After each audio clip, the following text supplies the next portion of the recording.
Hey yo yo yo, salut les turfeuses, salut les turfeurs, bienvenue pour un nouveau pronostic de Benoît Requin. Ok, place au pronostic du quintet du vendredi 11 avril, direction Paris-Vincennes pour le prix Eucrat. 3 attelés, 2850 mètres, 16 partants en réunion, une course, 8 indices de confiance, 3 sur 5.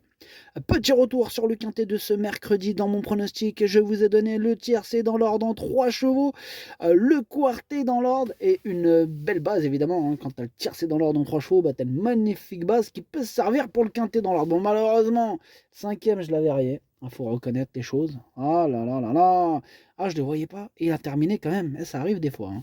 Tu vois, d'un côté, c'est beau. C'est beau. C'est joli. Joli tiercé dans l'ordre et tout.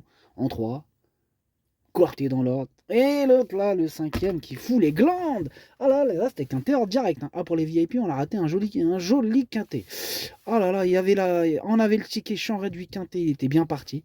Bim bam, il partait pour un ordre et il manque le dernier. Oh les glandes. Les glandes. En champ total, ça passait. Champ total, il a failli passer le champ total. Il manquait le quatrième. Bon là aussi, enfin bref, trêve de galéjade. Cette vidéo, j'attends avant l'arrivée du quintet de ce jeudi. Je reviendrai dessus demain. Ok, c'est parti. On commence le pronostic. On commence avec le numéro 1, Ethan Drive. Et on écoute Cédric Terry. Ouais, Ethan Drive, il n'a qu'une course de rentrée dans les jambes, mais n'a pas été arrêté très longtemps. Bon, il est bien, il a pas de marge, mais il a fait un bon hiver. Bon, c'est une question de parcours, mais il a le droit de prendre une place. Il a le droit de prendre une place, nous dit Cédric Terry. Merci pour ce commentaire. En tout cas, ce numéro 1, je l'ai mis 5e et j'y crois. Bref, on passe au numéro 2, Hermès Express, à pas confondre avec Herpès Express, c'est moins drôle. Bref, on écoute François-Pierre Bossuet. Hermès Express il découvre un bel engagement. Bon, j'ai un peu attendu cette course. Cela dit, nous sommes plusieurs à pouvoir gagner. Cela sera une question de forme et de parcours.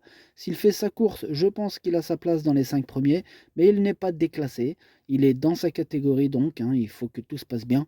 Il lui faudrait une course rythmée. Bon, il peut aller devant comme attendre. Ok, merci François-Pierre Bossuet. Passe numéro 2 fait tout simplement partie de mes préférés. Je l'ai carrément mis sur le podium à la 3e place.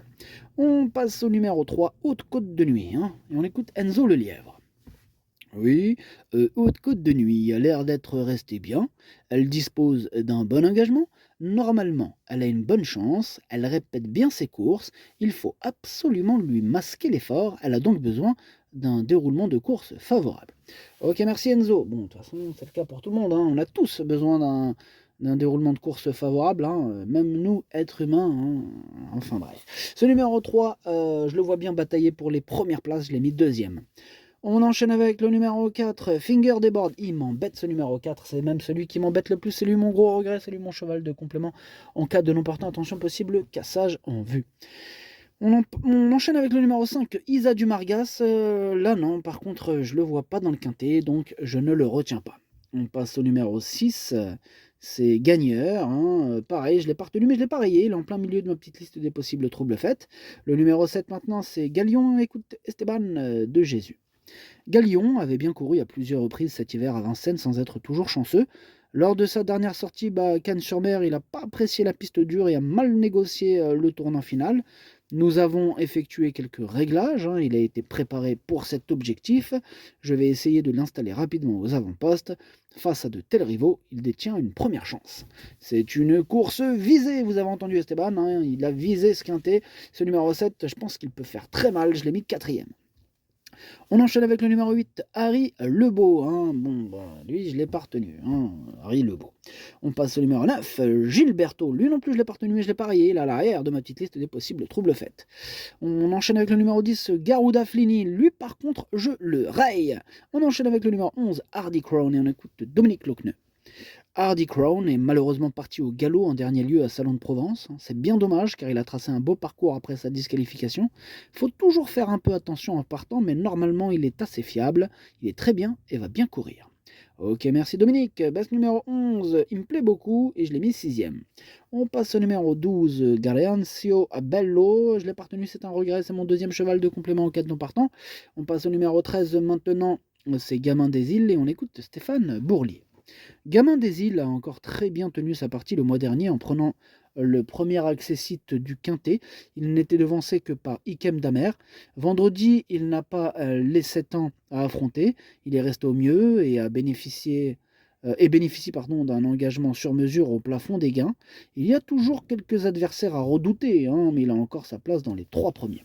Il est super chaud Stéphane avec ce numéro 13 Gamin des Îles et en même temps, il y a de quoi, hein, c'est une première chance, c'est d'ailleurs lui mon préféré.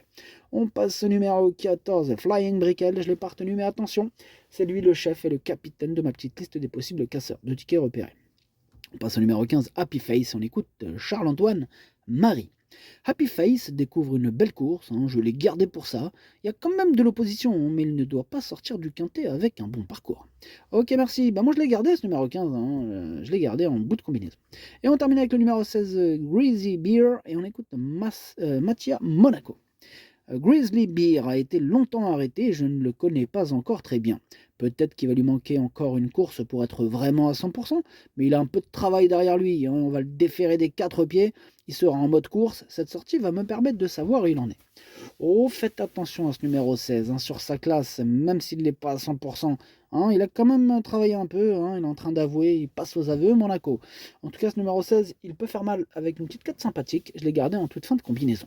Le pronostic, ça donne 13, 3, 2, 7, As, 11, 15, 16. Merci d'avoir suivi cette vidéo. N'hésitez pas à mettre un pouce bleu si la vidéo vous a plu. Pour accéder à tous mes tickets pour la course du Quintet, rendez-vous directement en description de la vidéo. À jouer avec modération. Bonne chance. Chopez-le-moi. Ciao.